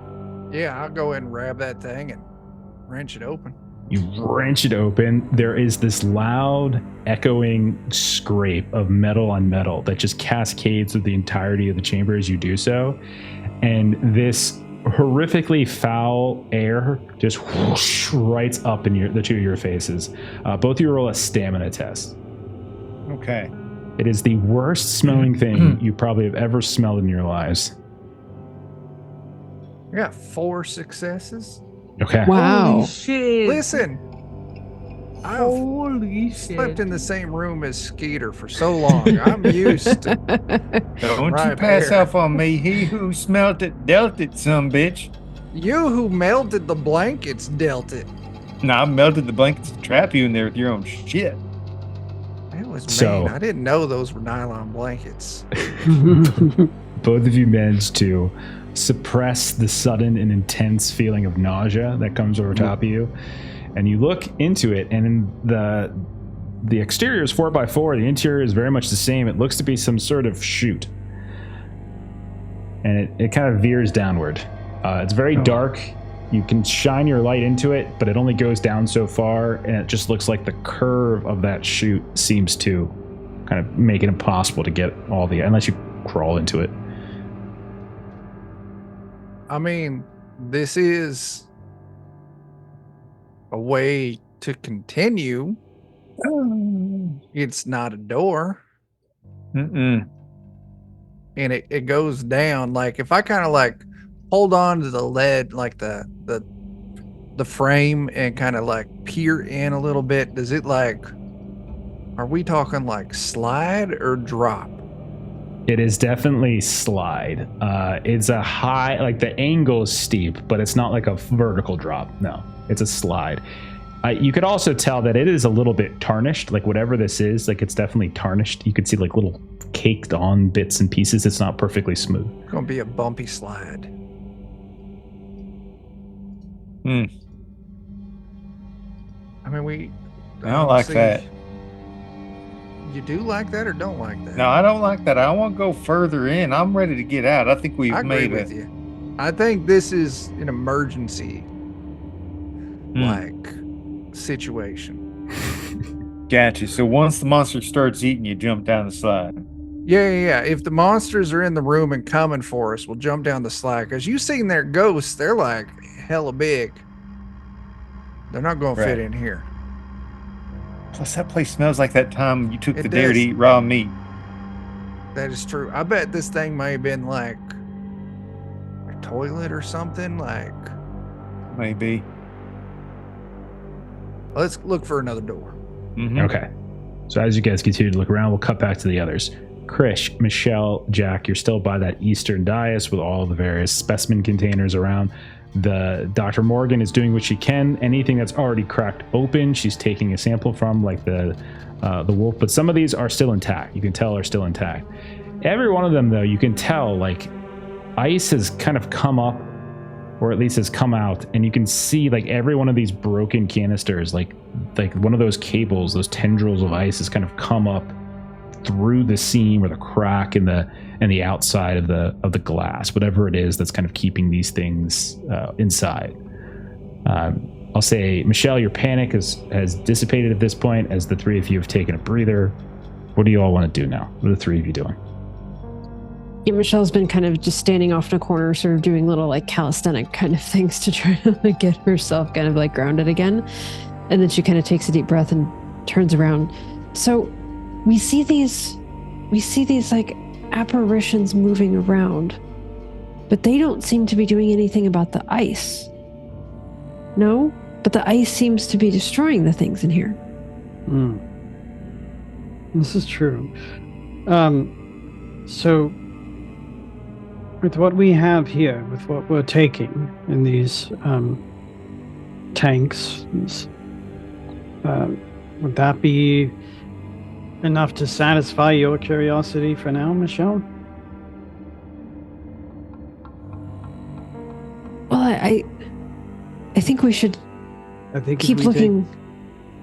You want to keep looking? I mean, for other doors. We saw the pub layout. There's plenty of rooms in here, and there are. I'd like to find the next room. But there has been danger for us. Danger for me specifically, and danger for Scooter with leeches that we had the space leeches. I should give them their scientific name after all, for who discovered them. Space skeeters. Space skeeters, of course. So we should really focus on survival at some point. Well, yes, but through the doors we'll find the exit. So there doesn't seem to be a viable exit in this room. So let's go to the south of this room and see what other doors we can find. I'm feeling more like myself. Are you feeling more like yourself? Chris, you're feeling more like yourself? I am. As the four of you are talking on top of this dais, you're sitting here, you're resting, you're discussing. You feel like the floor you're on sort of hums, vibrates a little bit. You can feel like a little bit, almost like power starting to course through it. You can see these little lights at the base of each one of these specimen chambers begin to glow. You can see a couple of these little hieroglyphs kind of start to show on some of the console panels. You hear like this almost grinding sound of metal, and then you hear and you see spraying out of these nozzles inside of every one of these specimen chambers. There is some kind of mist that's just raining down. And a few of these are cracked open. And so that mist begins to spray on top of you. I need the 4 of you to go ahead and make a stamina test as this happens. And I'll roll for Dr. Morgan. Oh, that's a fail for Michelle. That's a shame. That is a big shame. Is it though? Successes for everybody else. Look out. Dr. Morgan's so clutch. Look at that. 1 success. No problem. We can't No see problem. it. It's You private. can't see it. It's, yeah. Oh, sorry. I'll show it. Oh, there you go. I'm not lying. I lie by my rules. I lie about my rules all the time. Okay, so these are, like I said before, these aren't even dice over here. These are just rocks. I can't find my Norse Foundry, so just grab some. This sounds like that. Okay, who failed? Michelle. Just Okay. Michelle, I think. Michelle, you're talking, and as you're talking, you start to slur your words, and Krish and Jack and Dr. Morgan, all 3 of you notice this, and you watch as Michelle just literally falls face first, face plants into the ground. Michelle, you're unconscious. The 3 Looking of you for the door. are feeling very tired as the mist continues to rain down, and you think it's some sort of sedation, some sort of sedative mist that's kind of raining down, something to keep whatever's inside of these chambers likely like sedated, right? But it's on you now, and this mist is beginning to glow on top of the dais, or to sort of spread on top of this dais because of like the fractures in the chambers. But since you passed, you have a moment to do something. What would you like to do? Sorry, go ahead. I was gonna grab Michelle and just leave and say, let's get away from here. If, Okay. Jack's got Michelle, I am gonna shove him like Okay. there's no dignity in what's happening. I'm just shoving her and You push her pulling down off the myself. dais. Her Yeah. neck, her head cracks against the countertop, goes sideways. No, Damn it. you knock her over, and she's again. I thought we made progress. No, I'll say all of you get I off was that gonna dais. ask you when we get back to the colony. You need to be alive for that. So the 4 of you managed to get off the dais at that point. Michelle, however, is unconscious. Once you get away from that mist, the 3 of you who are feeling that sort of exhaustion, it lingers for a minute where you feel extremely tired, and then over time it begins to fade. Maybe you didn't get enough of like the particulates in your nostrils yet, or whatever, or didn't inhale enough, and it starts to fade. But you do feel very tired, I'll say. We really need to go. Can't say it enough. So, I'll assist Michelle however I can to get her to move. Sure. And then I'll head over Pulls towards... out her never sleep pill. My God. He doesn't think of that, at least yet. This might help. Does Krisha say that? Yes. You know, that's probably a good idea, Krisha. Because And, that's enough of it for her to shove the never sleep in, or whatever that's called, into Michelle. Okay. All right. Make a medicine test. Oh man. yeah, it just I'm cancels sorry, itself out. Mel. I'm Mel, go trying ahead. to help, honestly. You're gonna definitely do it. It's just a question of dosage. Okay. Sure. Yeah. Oh, You get a God. little excited, Krish, and you just shove a couple pills down her throat as opposed to just one dose. She takes a couple, because if one works, then 2 would work even better. And you know what? Even Oh, you worked got to than make that? up for it. Oh, You got to make up Yeah. of for it. course. So she has 4 doses. So let me see how many doses you just shoved down her mouth. I have 3 2. in my inventory. Okay, I was rolling from her, but okay, so if you're using your own, Yeah. mark 2 off. We'll say you give her 2 doses of Never Oh Sleep. gosh, now I have 2 stress.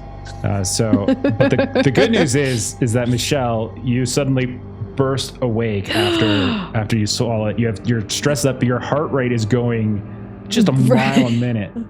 Because excessive use can cause heart attack. So What just happened? You were hit by some sort of I sedative. saved you. Yes. If it weren't for Krisha, you would still be asleep. Super good at being a doctor. And she like tastes the pill in her mouth, and she's like, "Did you do more than one?" Yeah, because the one works to work faster.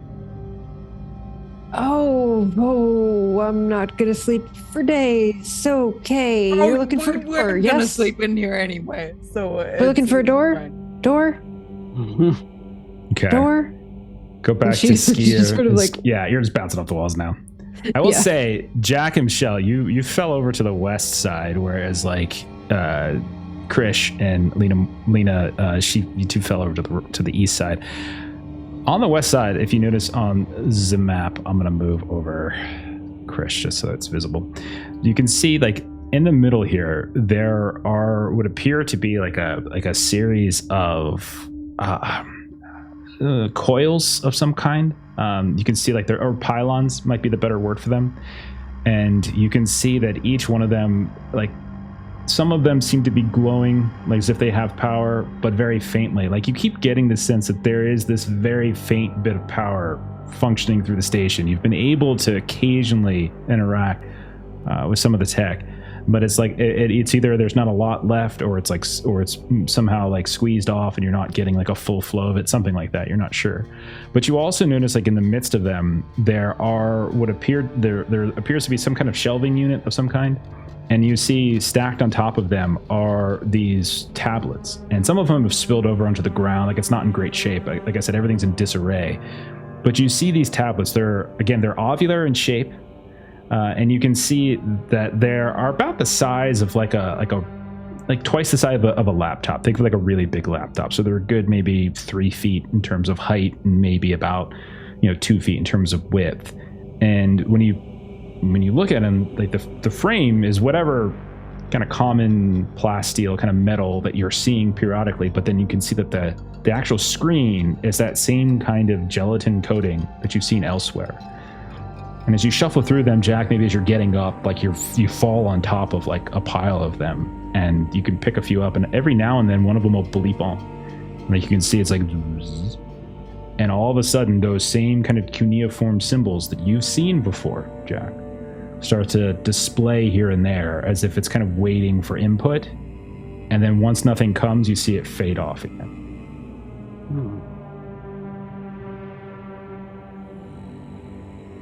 So looking about, I want to get a further look at this and just like do a single input and see what happens, like just one at a time, and take my time and see how it reacts. Okay. I'll say every time you do something, like it'll take whatever input you do, but it's also hanging. Like it's like that feeling like it's like hanging for another command. Like there's some other component you're missing. Like each time you press something, you like kind of press against that gelatinal screen, and then it looks like it's waiting. And then after a certain amount of time, you see it fades and kind of shuts down again. Like it's 2-factor authentication, and like you don't have the secondary. Don't forget to talk while you push it. Remember me at the door? Jeff, Yes. I have a question, So- and absolutely say no, because this is No. a little out there. Okay. No, go ahead. Given the discussion that was had before about like these dudes just like maybe not realizing that we are here and not addressing what looks like the encroaching us, what Chris is wondering is if it's maybe like a recording of process and activities and that kind of thing. Is that like a contact roll or something you can make on one of these consoles on something techy here to basically. Yeah. Is this like space meeting notes? Yeah. I'll take a yeah. Go roll contact. That's fine. All right. Nice. Roll Let's well. see. Yeah. Well, let's see. One success. Okay. Are you happy with the one? If you get more successes, you might get more stuff. She's not super bright, Okay. so I'm gonna just take my one and call Okay. it on that. And if didn't I find realize anything, I Krish will was such a check coward, with but someone here we smarter. are. Okay. Okay. So to answer to your question, Fair enough, though. it does sort of dawn on you, like every time you see one of these things appear behind Scooter or moving about here and there, like you get the sense that like they don't recognize you, they don't notice you. You don't really have any reason to believe that they're living. Like it seems more like recording of some kind. So I would say, Chris, you might be able to piece it together that this is more like holographic or some sort of apparition projection. There's some weird tech in the walls, there's some weird tech in the tablet, like this weird kind of gel that you see coating on so many different things. They only seem to appear kind of near some of that. And they never seem like on any of the places where it's just like the stone face. It never manifests there. Like you haven't seen it there. It's only around where this gelatin is. So you probably think since whatever that is important to whatever their electronics, since you did Comtech, might be, that might have something to do with it. But beyond that, you probably don't know how to manipulate it. I'm gonna share that musing out loud, with the intention that someone significantly smarter can take the next step. Oh, let's give it a shot.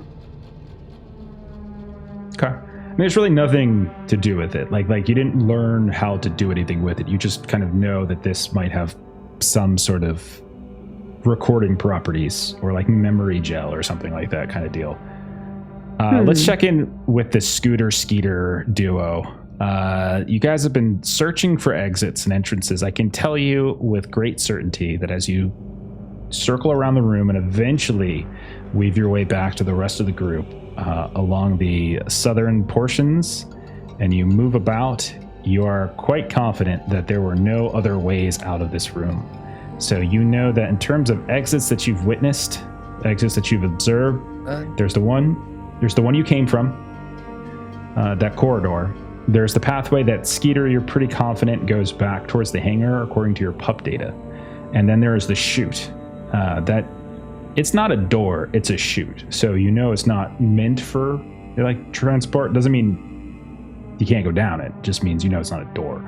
And that's it.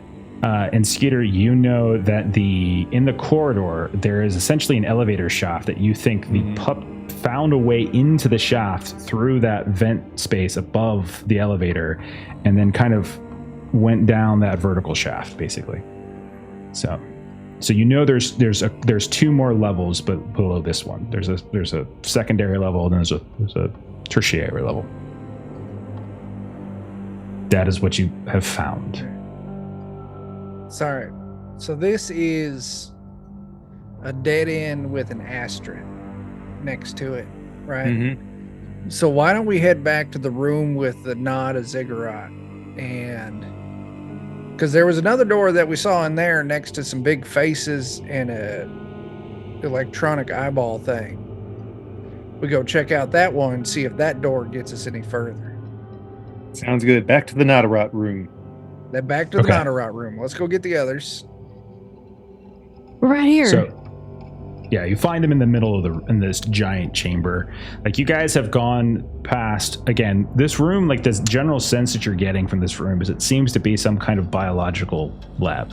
Like it's studying the various biology of, you would think, the planet, because you recognize some of the species. Some of the species you don't recognize, and it's some of it's flora, some of it's fauna, so animal, plant life. You have a mix of it. Some of the chambers have been broken Some of them, there's none that are empty. They're either filled with something and not accessible, or at least they're not open, or they've been fractured and broken open. But everything in here does seem to suggest that whoever this ruin, this whole facility was, they were studying for one reason or another the life on this moon. I mean, Dr. Morgan, it seems like you are studying all of the things here and collecting samples, and it looks like somebody else has done all of that work before. I mean, the answer Right to here. that's simple is they were aliens studying aliens on an alien planet. Like, does it make sense? Well, alien is a relative term. So there's anything that is other is essentially alien. So if the species that was doing the studying was native to this planet, then they weren't studying aliens. They were just studying plant life and animal life, just like any other scientist on a planet in which they were native. But so if we they need to figure out if these aliens were actually alien or just alien to us. And then also with the gelatin and the apparitions, are they also from here? No, they're from the afterlife. Those ghosts. Also, we found a chute in this room that smells real bad. So we're going to go back to the ziggurat room and check out that other door, see if we can find an exit. Because I don't know if y'all remember this, but we're looking for an exit. We more than likely that chute was a place to dispose of waste. If you've That's ever kind of worked what in I a thought, lab, because it Yeah. smelled real bad, and it was too small for could be very this ghost. interesting, though. There could be very interesting finds down there. The offal that might come down there, and what state it might be, but it's probably all congealed, combined, maybe even frozen after all this time. Very well could be. Listen, after we get out, you and the rest of the science team can come back and you can give them a tour. Right, then we'll harvest them turdsicles for you. We'll harvest them turdsickles. One of the Joes will go down there. That is certainly a job for some That's a good Good job. call. synthetic. Yes. That's yes. very brave of you still trusting Joes on this planet, but that's all right. Well, one Joe malfunction doesn't necessarily mean all of them malfunction, though. We've seen a lot of At least malfunction. two. At There's least that group of at least three. six. At least six. Well, if 6 Joes okay, perhaps not the Joes. Perhaps we just get some low-level roughnecks out of There you go. Seekson to go There you down go. there. See, We know a The- janitor. Ah, that sounds like an excellent plan. it's good Video. 'cause I'm not a janitor. So are we going down the elevator shaft? Is that what we're doing? Let's check the other door back in the ziggurat room, because there was a door way down in that crevasse. Or Oh yes, cubby, yes, right? yes. Between the two big faces. Indeed. Okay. Yeah. And if that doesn't work, then we go down the elevator shaft. Okay. Then we'll eyeball that elevator. I ain't got no climbing gear. Do you got climbing gear? I did, but we used to tie up a Joe. Yeah, let's check out that other door and hope for the best. We can bring many things back if we make it back to the base. We could bring climbing gear. We could even bring some sort of mask to deal with the awful smelling awful. That's a great Mhm, point, mhm. mister. That's why you're in charge here. Yes. So, Scooter, would you like to lead the way so that we can get out of here? I know where that door's at. I'll gladly lead the way. Okay. I've moved you all over just to make it easier, because the walls can be strange. It's a very small map, unfortunately, so like the resolution-wise, so it's kind of tricky sometimes moving stuff. All right, so passage back is not difficult. You don't see like you can still see like on the ground the smudged and busted leeches. You've made it back into the space that you were in before. You see the sort of the tiered dais that goes up to the 50 feet into the air with that strange contraption hanging from the ceiling. You weave over to the western side of the room where there are those two freestanding walls with those nozzles that seem to shift and move, and they continue to do so. You can still see anytime you get close, they kind of shift and move. And when you get very close, when you get about 5 feet, you hear like a thrumming, like it's something's charging, something's going, and then it sort of fizzles out. You would guess it's maybe some sort of security device. Chris, you would probably piece it together as maybe some sort of motion sensing security device. It could be whether it's shooting out mist or some other, but the power doesn't seem to be sufficient enough to kind of project whatever was inside. So this other door that you found, you can see that there are multiple like thick ice cables that seem to be crisscrossing over top of it. How do you want to go about taking them down? Because you do not, unfortunately, have a torch. You don't. Oh, good gosh. Don't have a laser. Back to that. Boy, if only you had one of those. About the motion sensors. I ain't worried about no motion sensors. Those things are frozen. I'm just gonna start kicking. No, I'm waiting. Okay. So there's this motion sensor here. Yes. And all it seems to be doing is monitoring us. It would seem. Well, You hear it work up and then it dies down. Maybe it's doing something because it's got a capacitance issue and doesn't have the necessary voltage to do the thing what it does, where it electrocutes us to death. well, either that, or perhaps it's some sort of a scanner for approval, like authorization. Like we use some things to scan our eyes, sometimes fingerprints, something like that. I wonder if there's something we could find that it's looking for. We haven't found it yet because the We did. very dead body that we found over there had its face crushed in. So we haven't found anything that we could Well, put in that's- front of it to test that theory. That's if it's using head, face, eyeball scanning. If it's like an RFID scanner, like maybe something it's got on it could be the thing it's looking for. Or we could break this ice off and you could do that thing where you make, throw gang signs at it and scream at it real loud and the door will just open. That's true. We're all kicking the door, trying to Let's- get past the ice. Let's kick this ice off. All of you In are just unison. like physically hitting it, kicking it, doing whatever you can. Absolutely. Every one of you go and make a stamina test. Anyone who's contributing. If you decide not to contribute, then you don't need to roll stamina test. I mean, I don't want to crowd y'all. You're such a... Look at all them dice I got. That's So many. mathematically. All those dice that you rolled with Just come- nothing. Oh my gosh. No, I'm Like gonna seriously. push it. Oh, Wow. God. 16 dice, Oh, no s- successes. Oh no! Oh, no, I shouldn't have pushed it. I regret everything. I start Oh, good screaming, This gosh. ice is scary. This is what Oh, happens. God. Oh. As you all are there, it's a very wide, it's like a double-sized door. It's not a single, so it's very wide, plenty of space for all of you. And it also goes up very high and has that kind of domed, almost pointed top to it.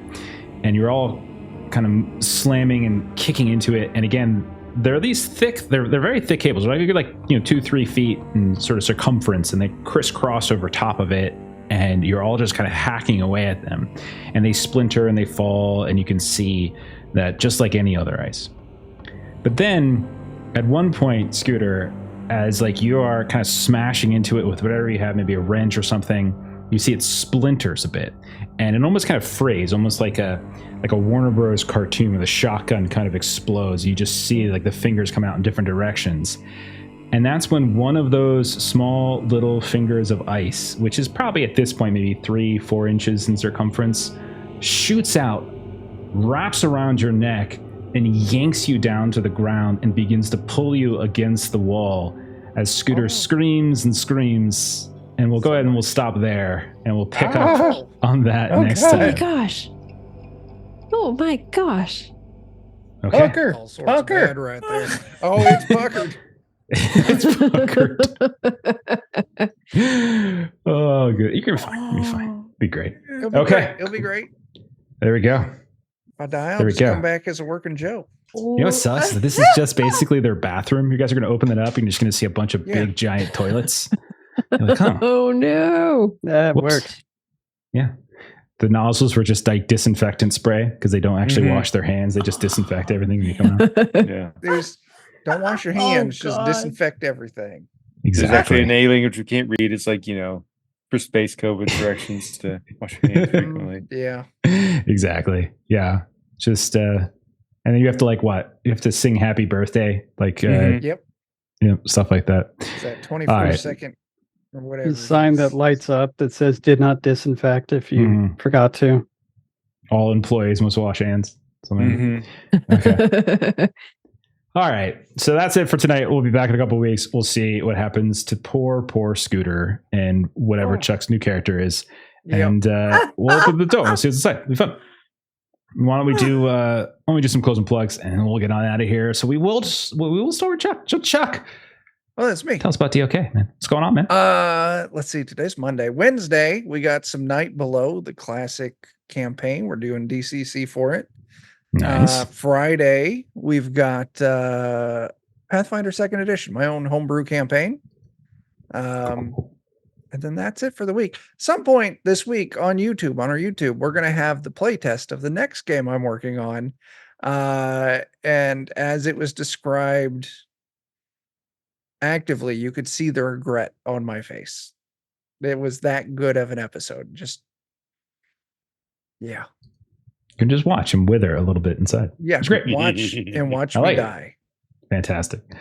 Okay. My Trey, where can we find you on the internet? I don't have Steven around to make the joke, so. I know. sucks. I don't quite know how to get into it, but It's weird.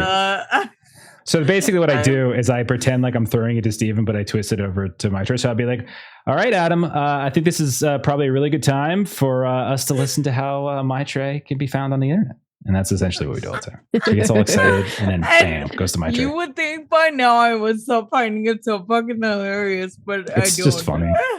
It's funny. Yeah. But I am Mighty Playsieves on YouTube, where I make system agnostic tabletop content that if you want to check out, you should check out. Awesome. Fantastic. Oh, Fable 42. Thank you for the raid. We are just closing up as well. Hopefully you had a great stream. We will carry the raid forward. We'll find somebody else to bring y'all to as well. But thanks so much for the raid. We just finished up Alien. And let's go to Adam. Adam, what's going on with Canon Otter, man?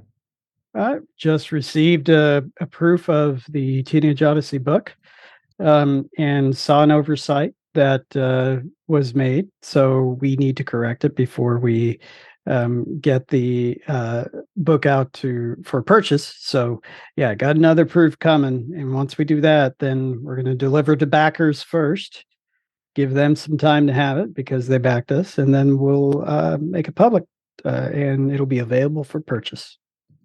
Fantastic, man. We're very excited. Very cool. I am a backer, so I will look forward to it.